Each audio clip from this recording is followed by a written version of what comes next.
ചെടികളെയും പൂക്കളെയും ഇഷ്ടപ്പെടുന്ന ഏതൊരാൾക്കും അറിയാവുന്ന ഒരു പ്ലാന്റ് ആണ് കേട്ടോ ഈ പിറ്റോണിയ എന്ന് പറഞ്ഞ പ്ലാന്റ്. അപ്പോൾ ഇതെനിക്ക് എൻ്റെ കൂട്ടുകാരി കൂടെ വർക്ക് ചെയ്യുന്ന ഒരു കൂട്ടുകാരി കൊണ്ടുവന്നാണ്. കൂട്ടുകാരുടെ പേര് ജാൻസി എന്നാണ് കേട്ടോ. അപ്പം ഇതിക്ക് മുമ്പ് ഞാൻ കഴിഞ്ഞ വീഡിയോ ചെയ്തപ്പോൾ ഞാനൊരു റോസിൻ്റെ വീഡിയോ ചെയ്തായിരുന്നു. അപ്പോൾ അതിനകത്ത് ബട്ടൺ റോസ് ഉണ്ടായിരുന്നു. ബട്ടൺ റോസ് എനിക്ക് വേറൊരു കൂട്ടുകാരി വീടിൻ്റെ അകത്തുള്ള കൂട്ടുകാരി തന്നാണ്.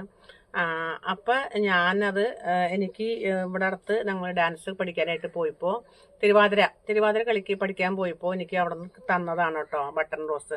ആളുടെ പേരിനെ വെളിപ്പെടുത്തിയിട്ടുണ്ടായില്ല, പേര് പറഞ്ഞില്ലായിരുന്നു. പേര് ബിസ്മി എന്നാണ് കേട്ടോ. അപ്പോൾ നല്ല റോസാണ്, എനിക്ക് വളരെ ഇഷ്ടപ്പെട്ടു. എപ്പോഴും ഞാൻ വന്ന് നോക്കും ആ റോസിനെ. അപ്പം എനിക്ക് പിറ്റോണി എനിക്ക് മുമ്പ് ഉണ്ടായിരുന്നു, പക്ഷേ അതിൻ്റെ കാല് വയ്യാണ്ട് ഇരുന്നപ്പോൾ അത് ഉണങ്ങിപ്പോയതാണ് കേട്ടോ എൻ്റെ കയ്യിൽ നിന്ന്. അപ്പം ജാൻസിക്ക് വളരെയധികം സ്നേഹം അറിയിക്കുന്നു.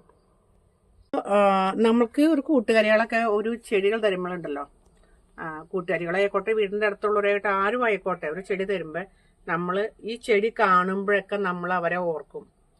ഇനിയിപ്പോൾ ഈ ചെടി നമ്മുടെ കയ്യിൽ നിന്ന് കൈമോശം വന്ന് പോയാൽ പോലും നമ്മൾ അവരെ ഓർക്കും. കാരണം എവിടെയെങ്കിലും ഈ ചെടി നമ്മൾ കാണുമ്പോൾ നമ്മൾ വിചാരിക്കും, ഷോ ഈ ചെടി നമുക്ക് ഇന്നാൾ തന്നതായിരുന്നു, ആ ചെടി നമ്മളെ നഷ്ടപ്പെട്ടു പോലും നമ്മൾ ഓർക്കും.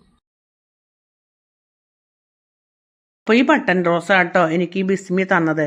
അപ്പോൾ ബിസ്മിക്ക് ഞാൻ സ്നേഹം അറിയിക്കുന്നു.